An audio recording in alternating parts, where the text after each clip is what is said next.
مثال، میرا ایک بزنس ہے، اس بزنس سے میری گاڑی چل رہی ہے، گھر چلتا ہے، عزت ملتی ہے، خاندان میں، معاشرے میں، ساری باتیں ہیں۔ اچھا، وہ اگر بزنس ڈوب جائے تو مجھے لگتا ہے کہ میں تو گیا، صحیح ہے، اور میرے دماغ سے اچانک نکل جاتا ہے کہ بزنس گیا ہے، پالنے والا نہیں گیا ہے۔ جب بزنس بھی تھا تو پالنے والا خدا ہی تھا، یہ گیا ہے، خدا تو نہیں گیا۔ لیکن کیا ہمیں یاد رہتا ہے ایسے؟ نہیں۔ ہماری انڈرسٹینڈنگ یہ ہے کہ بھائی جو کچھ بھی ہے، بہرحال جاب بہت اہم تھی۔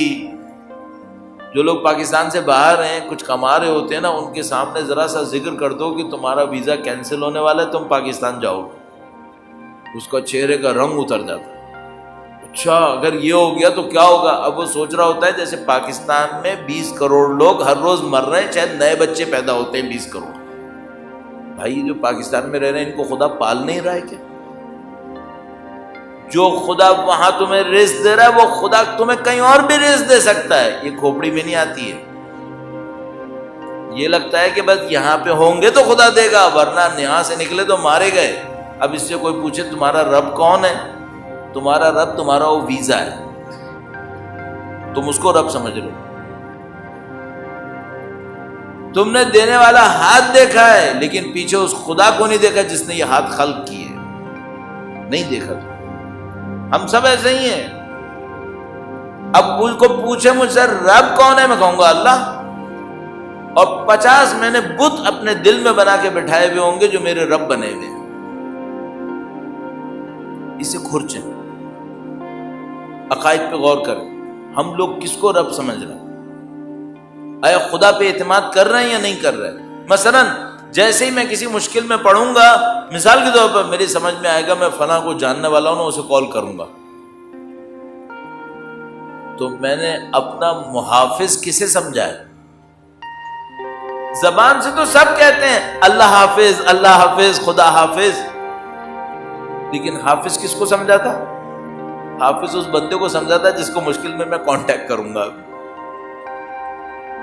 یہ ہماری ویکنیسز ہیں، یہ جو ہماری غلطیاں ہیں یہ ہمارے سینوں میں پڑی ہیں، ہمارے وجود میں رکھی ہوئی ہیں۔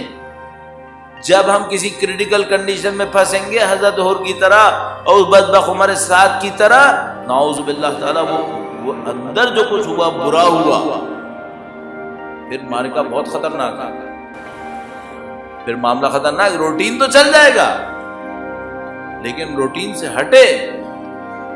یہ جو آپ نے سنا ہے کہ مرتے دم انسان نعوذ باللہ تعالیٰ اگر فلاں دنیا میں گناہ کرتا رہتا ہو تو مرتے دم کافر ہو جاتا ہے۔ کیوں کافر ہو جاتا ہے؟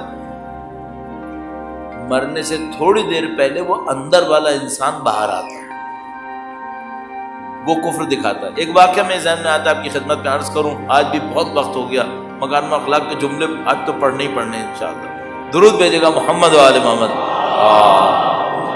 انشاءاللہ، محمد آل محمد۔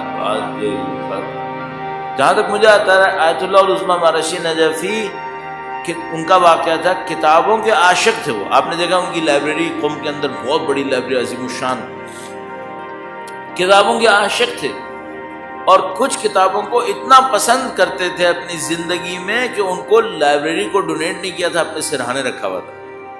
کہتے تھے یہ کتاب مجھے اتنی اچھی لگتی ہے میں اس کو چھوڑ نہیں سکتا۔ اب ہم لوگ تو، ہمیں تو یہ بات سمجھ میں آ ہی نہیں سکتی اس کا مطلب کیا ہے۔ ہمارا کوئی بچہ اگر ایسا ہوا نا تو زیادہ زیادہ آئی فون پکڑے گا وہ، میرا خیال میں۔ ایک بچہ نیو یارک میں آیا میرے پاس، بہت اچھا بچہ، اگر سن رہا ہے تو برا نہ مانے، وہ میرے پاس آیا کہنے کا مولانا دیکھیں آپ برا نہیں مانیے گا، مجھے آپ سے صرف ایک بات پوچھنی ہے، اور برا نہیں مانیے گا، میں خدا کو مانتا ہوں، جنت مانتا ہوں، مجھے جنت میں آئی پیڈ ملے گا یا نہیں ملے گا؟ ہم لوگ تو یہ بن گئے، ہماری جنریشن یہ بن گئی۔ آیت اللہ عظمیٰ مہارشی نجفی کتابوں کے عاشق تھے، کتاب اپنے ایک سرانے رکھتے تھے۔ فوت ہونے سے کچھ دن پہلے لائبریری کے انچارج کو بلایا، کہا یہ کتابیں لے جاؤ۔ اس نے کہا صاحب ساری زندگی سرانے رکھی ہیں، اب تو سب کو نظر آ رہا ہے کہ آپ جانے والے ہیں، تو تھوڑے دن اور رہنے دیں، کوئی بات نہیں بعد میں لے جاؤں گا۔ کہنے کہ نہیں ابھی لے کے جاؤ اسے۔ کہ نہیں کیوں؟ کہنے لگا نہیں اس سے مجھے خطرہ ہے، اسے لے جاؤ یہاں سے۔ کہا کیوں؟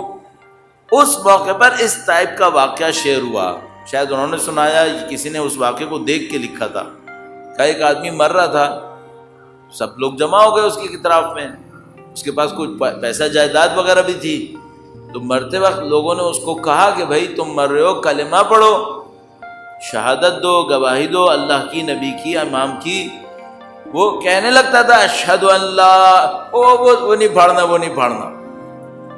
تو رشتہ دار کہنے کہ آپ کو بیوقوف آدمی کیا ہو گیا، اس کو سر پھرا سٹیا گیا ہے، پاگل ہو گیا ہے، کلمہ نہیں پڑھ رہا ہے۔ اب اس کو پکڑ رہے ہیں، کندھے سے ہلا رہے ہیں، بھائی خدا کا واسطہ بے عزتی ہو جائے گی، کلمہ تو پڑھ لے۔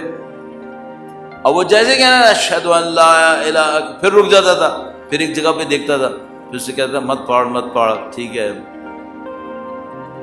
تھوڑی دیر میں اس کی آنکھ کھلی، سکرات موت رک گئے، سکرات موت وہ موت کے لمحات رک گئے، آنکھ کھلی۔ جیسے آنکھ کھلی کہنے کا وہ صندوق کھولو فوراً۔ لوگوں نے کہا مرنے والا ہے تو، کہنے کا نہیں صندوق کھولو فوراً، کھولو، اس میں ایک کاغذ ہے، پھاڑ دو اسے فوراً، اس کو جلاؤ۔ کہا یہ ہے کیا؟ کہا جائیداد کا کاغذ ہے۔ انہوں نے کہا ہمیں دے دو، کہنے کا نہیں جلاؤ اس کو، ختم کرو، جلا دو فوراً۔